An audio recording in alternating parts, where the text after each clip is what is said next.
YouTuber रजब भट्ट की गुस्ताखाना video social media पे चल रही हैं, जिसमें आप सुन सकते हैं कि वो कह रहा है कि मेरे उस्ताद पे 295 सी लगी थी और मुझ पे 295 सी और 295 ए लगी है। 295 सी तो हिने रिसालत का, ये उसका कानून है, और 295 ए ये किसी भी मजहब की को अगर जज्बाती अजियत पहुंचाते हैं तो वो 10 साल तक आपको सजा दी जाती है। लेकिन ये रवैया कैसा है और इसके असरात क्या हैं?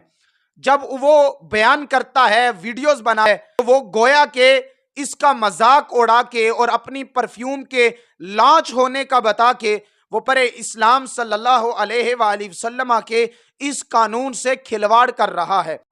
वो फिर मेरे उस्ताद पे भी बहुत दफा लगी थी, मेरे पे भी बहुत दफा लगी, मेरे उस्ताद के सर पे भी थी 295, मेरे सर पे दो है, 295 ए, 295 सी। जो हमारा आज परफ्यूम लॉन्च होने जा रहा है उसका नाम भी 295 ही है। मुआविया। ओके हो गया, सुकून किसी पासे नहीं है, ना पाकिस्तान तो ना मदीना या ना मक्का। जो भी उठता है वो हुजूर नबी रहमत सल्लल्लाहु अलैहि वसल्लम के खिलाफ, कुरान के खिलाफ और इन कानून के खिलाफ जो अपनी जुबान को इस्तेमाल करता है, गोया के वो ताजदार कायनात सल्लल्लाहु अलैहि वसल्लम की गुस्ताखी कर रहा है। लेकिन हमारे अंदर और मगरिब के अंदर फर्क क्या रह गया कि हमने रसूल का कलमा पढ़ा है और अपने रसूल का ही अल अयाज़ु बिल्लाह मजाक कर रहे हैं और उस कानून का मजाक कर रहे हैं।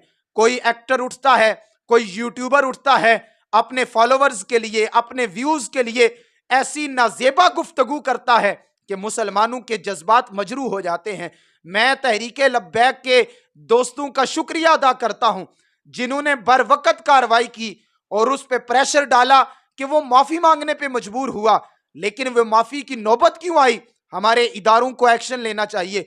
कोई बंदा भी ऐसी गुफ्तगू करे, बर वक्त अगर इदारे कार्रवाई करें तो कोई अफराद कार्रवाई नहीं कर सकते, और कार्रवाई करके इस मुकदमे को अपने नतीजे तक पहुंचाया जाए।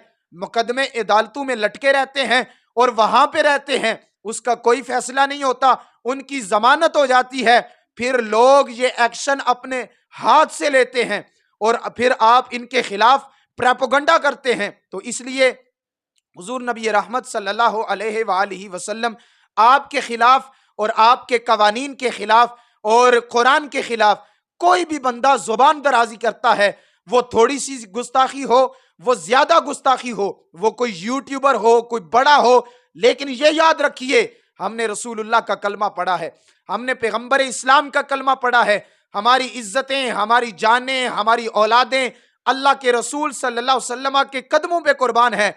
हम मर तो सकते हैं लेकिन रसूलुल्लाह सल्लल्लाहु अलैहि वसल्लम की शान में गुस्ताखी बर्दाश्त नहीं कर सकते। जो बंदा भी ऐसा करता है या जिसने ऐसा किया है, ये जो अभी इसकी वीडियोस चल रही हैं, इदारों को चाहिए कि वो एक्शन लें और अपना सबूत पेश करें कि हम अल्लाह के रसूल से मोहब्बत करते हैं।